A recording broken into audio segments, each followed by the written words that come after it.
नमस्कार, BSc third year में हम आपको आज मेजर बायोम्स का ही एक एनवायरमेंट बुक का एक पार्ट है और वो है बायोम्स में सुरक्षा और बचाव की प्रक्रिया। इसके तहत सुरक्षा और भौतिक एवं रासायनिक वातावरण से बचाव। कुछ जानवर तापक्रम के बढ़ जाने से तुरंत जमीन में घुस जाते हैं।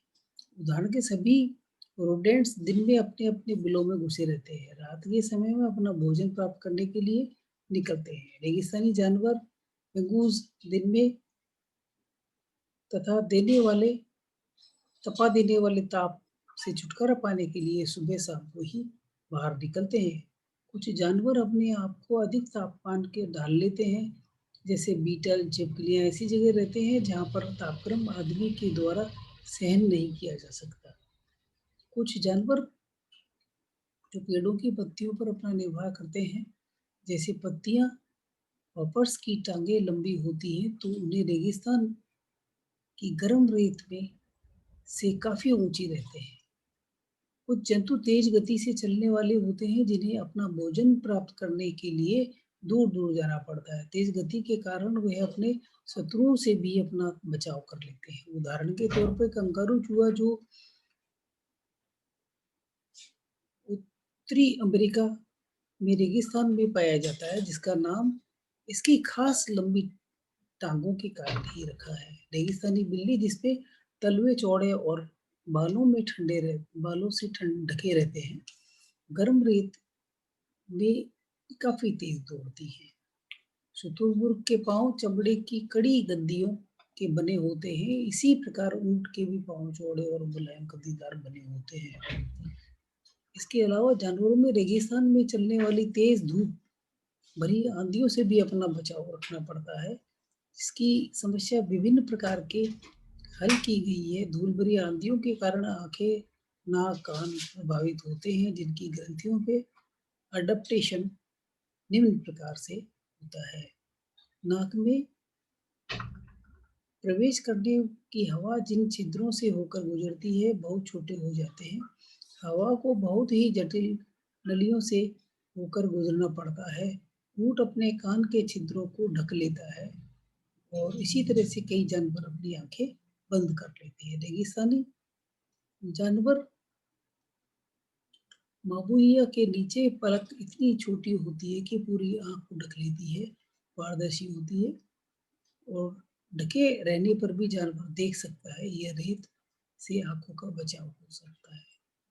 इसी तरह से छिपकलियों में इसी तरह से ऊँटों में आँखों का बचाव कई नेत्र आई अ, लेंसेज़ द्वारा किया जाता है। ये सिर के ऊपर में होती है। कानों के बचाव के इन जानवरों में 2 चमड़े के झालदार परतों वाला द्वारा किया जाता है। इस प्रकार के फाइब्रोसेलस फाइब्रोसोमा के कानों का छिद्र ही नहीं होता। रेगिस्तान में इन जंतुओं के रंग लगभग करीब-करीब एक जैसे होते हैं। ज़्यादातर ये भूरे रंग के ही होते हैं। छिपने के लिए खास जगहों के कारण इन जंतुओं के रंग अपने आप में जगहों के अनुसार ही महत्वपूर्ण है। ज़्यादातर जंतुओं के रंग कम गहरे होते हैं। उन्हें घेरने वाले वातावरण में छिपा लेते हैं। इसके अलावा कई जहरीली छिपकलियाँ जैसे होलोडर्मा है, रेटस सर्प है, मकड़ियाँ हैं, लाल चींटियाँ हैं आदि सी चेतावनी देने के रंग भी पाए जाते हैं।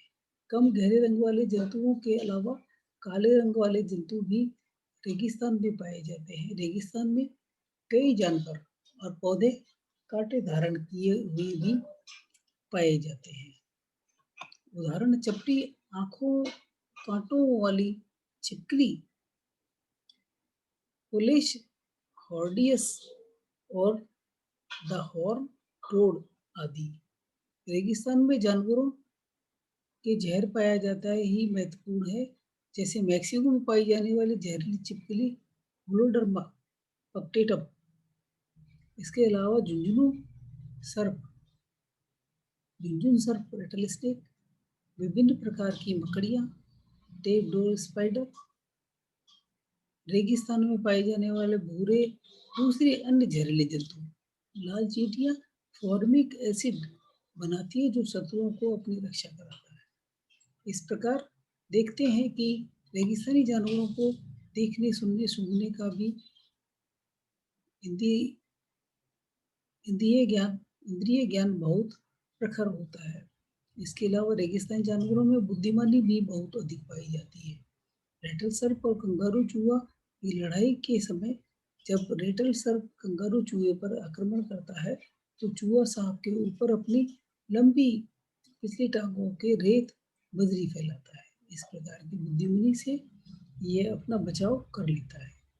इसी तरह से छिपकली शत्रुओं को अपना बचने के लिए समय इशारों में बीच में भी चली जाती है और इस प्रकार की चिपक जाती है कि पूंछ के बाहर रहने पर भी खींची नहीं जा सकती। इस प्रकार देखते हैं कि रेगिस्तानी जंतु एक दूसरे के तथा शत्रुओं से भौतिक वातावरण में अपना बचाव करने के पूर्ण सक्षम है और जंतु जगत में अपना स्थान अलग रखते हैं। घास के मैदान घास के मैदान ट्रॉपिकल और टेम्परेट प्रदेशों में पाए जाते हैं। ये स्टेपीज, पेरीज, पम्पास, पूजडा आदि नामों से भी जाने जाते हैं। घास के मैदानों का सामान्य गुण अनियमित वर्षा का होना है, जो करीब 10 से 40 इंच वार्षिक होती है। घास के मैदानों पर सभी स्थलीय आवासों में ज्यादा जातियों का निवास होता है। ट्रॉपिकल क्षेत्रों में जहाँ वार्षिक वर्षा 40 से 60 के बीच में होती है, वो पेनिकल, पेनिस्टम आदि घास जैसी पेड़ जैसी वनस्पतियां बनाती है, जहाँ कई बड़े शाकाहारी यूथी जैसे स्वाभाविक और कुछ मांसाहारी भी जंतु पाए जाते हैं। टेम्परेट क्षेत्र में घास के मैदान चरने वाले जंतुओं के लिए, मानव के लिए वर्षा कम होती है। घास चरने वाले मुख्य शाकाहारी एंटीलोप्स, घोड़े, गधे आदि है। बिलों में रहने वाले जंतु गिलहरी और पेरिस कुत्ते हैं, जहाँ कुछ मांसाहारी और कोयोट आदि पाए जाते हैं। उत्तरी अमेरिका में घास स्थल जीवों को वर्षा प्रवणता के आधार पर विभिन्न क्षेत्रों में विभक्त किया है। लंबी घास, छोटी घास, विषैद घास, पूंज घास वाले प्रेरी। उष्णकटिबंध सवाना क्षेत्रों में घास स्थल होते हैं, जहाँ वृक्षों के झुंड और वृक्ष बिखरे हुए पाए जाते हैं। ऐसे क्षेत्र में गर्म प्रदेशों में मिलते हैं, जहाँ 40 से 60 के बीच में वार्षिक बरसात होती है। इस प्रकार के सबसे बड़ा क्षेत्र अफ्रीका में है, परंतु ऐसे क्षेत्र दक्षिणी अमेरिका, भारत और ऑस्ट्रेलिया में भी पाए जाते हैं। घास स्थल का अनुकूलन, अडेप्टेशन ऑफ ग्रासलैंड।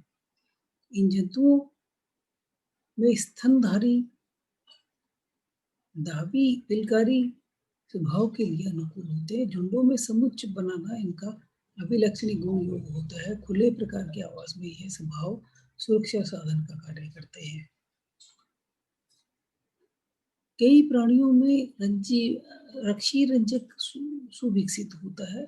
पक्षियों में प्रवास सुविकसित हो पाया जाता है। छोटे स्तनधारी रेप्टाइल्स और एम्फीबियन और इन्वर्टिब्रेट्स में शीत निष्क्रियता पाई जाती है। स्थायी वृक्षों में मैपल, ओक, बीच, अश, एल्स, साइकामोर,